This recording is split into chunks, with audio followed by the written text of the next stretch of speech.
is my pleasure and honor to introduce our chief guest tonight, the Honorable Vice President of India, Mr. Mohammad Hamid Ansari. He began his service to the nation in 1961 when he joined the Indian Foreign Service. He has served as India's ambassador to the United Arab Emirates, High Commissioner to Australia, Ambassador to Afghanistan, Iran, Saudi Arabia, and as India's permanent representative to the United Nations in New York. He has also held a variety of academic positions, including visiting professor for West Asian and African studies at Jawaharlal Nehru University in New Delhi, Vice Chancellor of Aligarh Muslim University, a visiting professor at the Academy for Third World Studies at Jamia Millia Islamia, New Delhi, and a distinguished fellow at the Observer Research Foundation, New Delhi. He is also the author of several books and scholarly articles. Mr. Ansari has served as the Honorable Vice President of India and ex officio Chairman of Rajya Sabha since August 2007. We are all deeply grateful to him for being here with us this evening, and I invite him to deliver his address.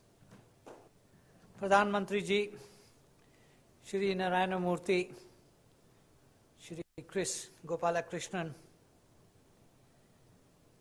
the distinguished jury chairs and members of the jury, the awardees of the Infosys Prize 2009, trustees of the Infosys Science Foundation, distinguished guests, ladies and gentlemen.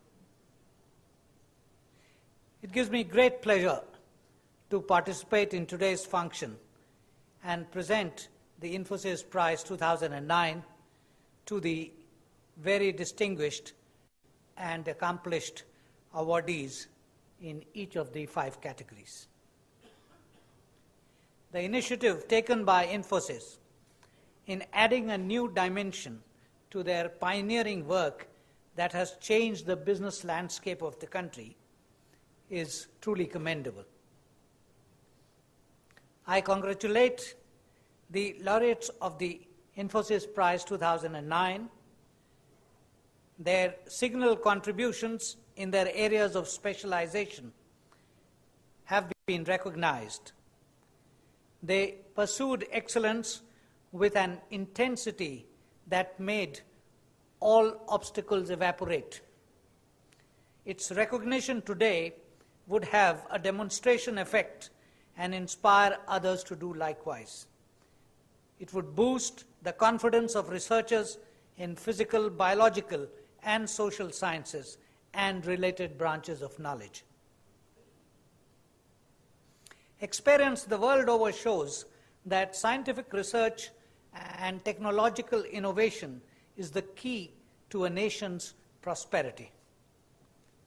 Equally essential is scientific study of the past and the present of our society and of its pursuit of material well-being. For this reason, inculcating scientific temper among citizens has been a national goal since the time of our freedom movement. Essential for political and economic emancipation of our people. This is reflected in Article 51A of our Constitution and the duty it imposes on every citizen to develop the scientific temper, humanism, and the spirit of inquiry and reform.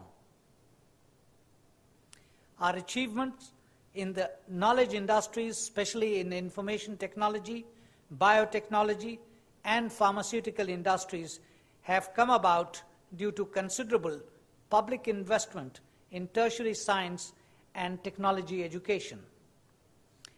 Our nuclear energy, space and defense-related industry, and the science and technology establishment have created the demand for and incubated these science and technology graduates, who thereafter either become entrepreneurs or move to the private sector.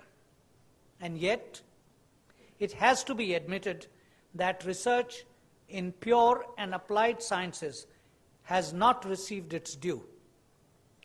Our scientific output today, in terms of researchers in basic sciences, is insufficient for our requirements.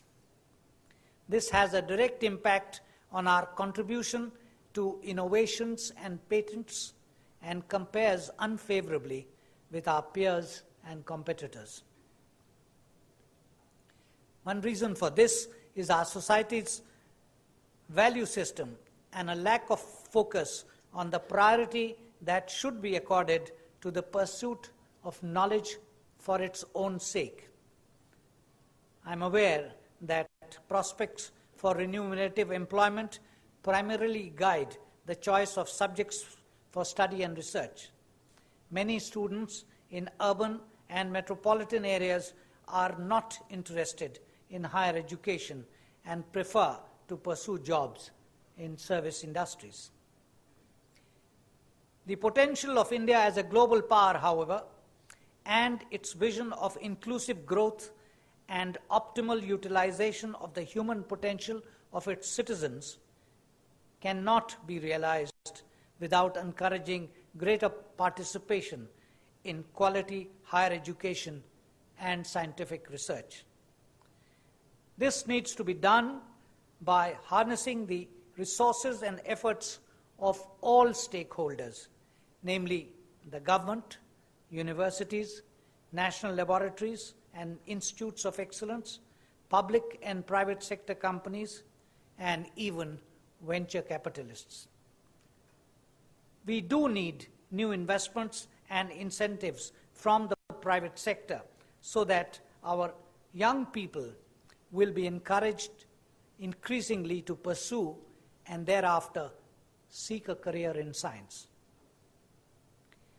The entire ecosystem for scientific research must be addressed as part of this exercise, including engagement with peer research institutions in India and abroad, support for research publications, and guaranteed funding for bright students to undertake research in basic industries and social sciences where possibilities for commercial spin-offs are minimal.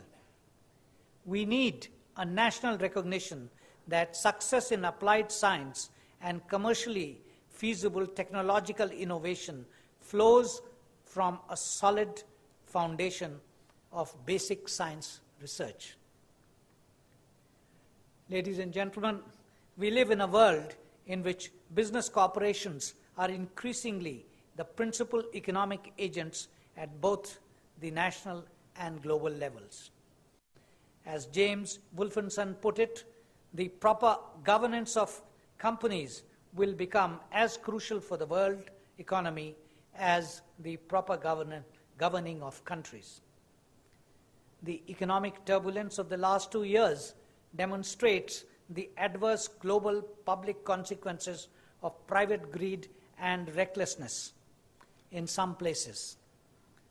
The task of protecting the interests of common citizens has fallen on governments who are called upon to regulate, to ensure fairness, transparency, and accountability.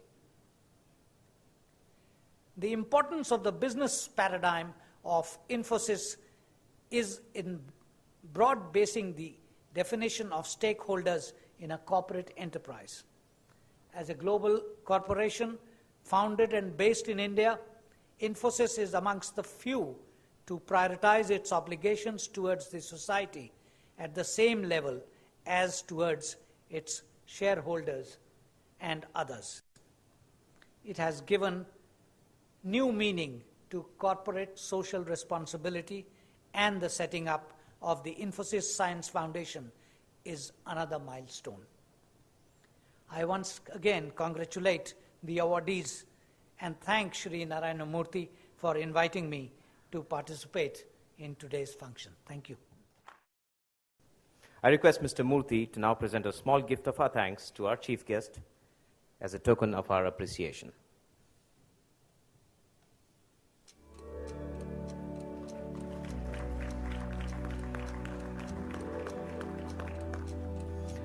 I request Mr. Murthy to present each of our jury chairs with a small gift of thanks. They've been up late hours, like some of them mentioned, and some had trouble finding others. But I would request Mr. Murthy to gift each of our jury chairs. Professor Amartya Sen.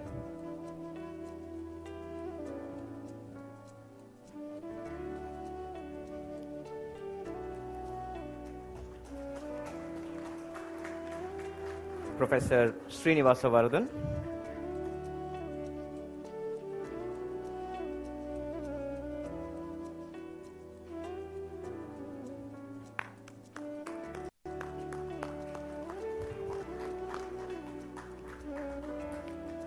Professor Srinivas Kulkarni.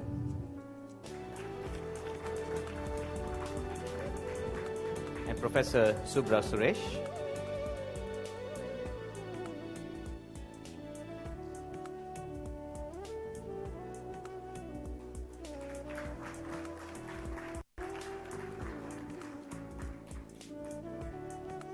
Thank you, sir. Of laurels and laureates, the evening has indeed been a momentous one, and it is only fitting that it closes on a note of gratitude. I invite Mr. Chris Gopalakrishnan to now deliver a vote of thanks. Honorable Vice President of India, Dr. Mohammad Hamid Ansari, Honorable Prime Minister of India, Dr. Manmohan Singh, distinguished members of the jury, and winners of the Infosys Prize, dignitaries, esteemed guests, members of media, fellow trustees, ladies and gentlemen. It is my privilege to be amidst this distinguished gathering and extend a word of thanks at this award ceremony of the inaugural Infosys Prize 2009. On behalf of the Infosys Science Foundation and Infosys Technologies Limited, I would like to express our deepest gratitude to Dr. Mohammad Hamid Ansari, Vice President of India, for his participation in today's program. Sir, we are inspired by your words of encouragement for the Infosys Science Foundation. We are inspired by the government's commitment to enhance science and research ecosystem in India. We would like to convey a special thanks to Dr. Manmohan Singh, Prime Minister of India, for his gracious presence on this occasion. We are grateful to the eminent jury chairs, Professor Amartya Sen, Jury Chair for Social Sciences, Professor Srinivas Kulkarni, Jury Chair for Physical Sciences, Professor Subra Suresh, Jury Chair for Engineering and Computer Sciences, Professor Srinivas Varadan, Jury Chair for Mathematical Sciences, and Professor Indra Verma, Jury Chair for Life Sciences, as well as the esteemed jury members for their diligent evaluation of the nominations we received and for selecting the winners of this year's Infosys Prize. We are also grateful to the Nominations Council of the Infosys Science Foundation, who identified and nominated a group of highly respected and accomplished researchers across the various disciplines. I would like to express my thanks to my fellow trustees of Infosys Science Foundation, Mr. N.R. Narayan Murthy, Mr. K. Dinesh, Mr. S.T. Subulal, Mr. T.V. Mohandas Pai, Mr. Srinath Bhatni, Mr. V. Balakrishnan, and Mr. Marty Subramaniam and Dr. Onkar Goswami for their guidance and support.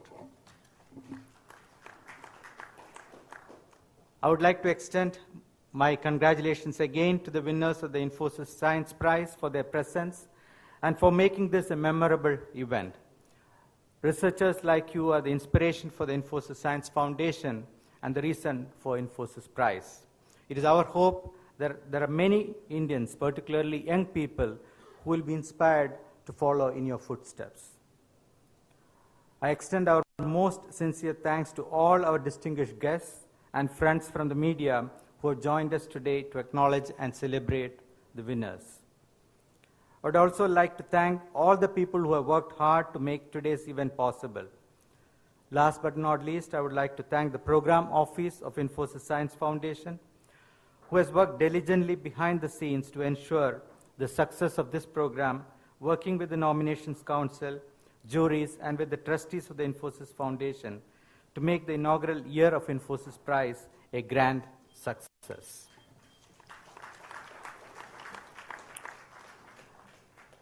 In closing, ladies and gentlemen, thank you very much indeed for being here to recognize and acknowledge these exemplary researchers. I close with the sincere hope that the Infosys Prize will fulfill its purpose to promote the cause of research in India and encourage more bright young Indians to take up careers in research. Thank you and good evening.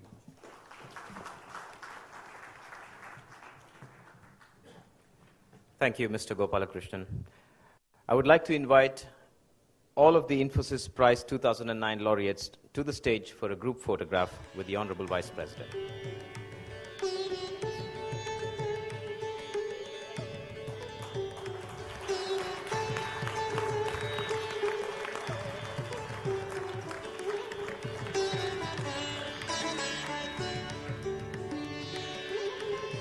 Thank you.